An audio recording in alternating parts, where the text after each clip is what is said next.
ভাই আমি কি এবার দেখতে পারবো? আরে হ্যাঁ ছোটু। বন্ধুরা আজিমের চোখের অপারেশন করানো হইতাছে, আজিম আবার দেখতে পারবে। আরে আজিম একটা কথা বলো, তুমি তোমার এই চোখ দিয়ে সবার প্রথম কাকে দেখতে চাও? ভাই আমি সবার প্রথম আমার সেই বন্ধুকে দেখতে চাই যেই বন্ধু আমার বিপদে সবসময় আমার পাশে ছিল। আরে তুমি কি ওকে চিনতে পারবে নাকি? তোমার তো 3 বছর পর চোখ ঠিক হইতাছে। ভাই ওকে আমি যেইভাবেই হোক চিনে নেব। ঠিক আছে আজিম, তুমি এবার আস্তে আস্তে তোমার চোখ খোলো। ভাই আমি তো এখন সবকিছু দেখতে পারছি। সত্যি কি আজিম এখন সব দেখতে পারবে? আরে হ্যাঁ সত্যি দেখতে পারবে। আরে আজিম চলো তোমার বন্ধুদের সাথে তোমাকে দেখা করিয়ে নিয়ে আসি। ভাই কোথায় আমার সেই বন্ধু? আরে তোমার বন্ধুর সাথে আরো 3-4 জন লোক বেশি আছে, তোমাকে এখান থেকে চিনে নিতে হবে তোমার বন্ধুকে। ঠিক আছে আমি চিনে নেব, কিন্তু আমার একটা শর্ত আছে, বিনা আওয়াজ শুনে তোমার বন্ধুকে চিনতে হবে। আচ্ছা ভাই ঠিক আছে।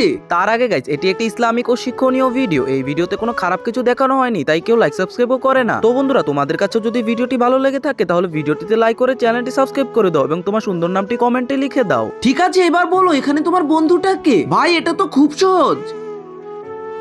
আরে বন্ধু বন্ধু তোর কি হয়েছে বন্ধু? তুই চোখ খোল। আরে ভাই এই দেখো আমি তো আমার বন্ধুকে চিনে নিয়েছি, এটাই আমার আসল বন্ধু। আরে বন্ধু আমি জানতাম আমি অসুস্থ হলে সবার প্রথম তুই আসবি।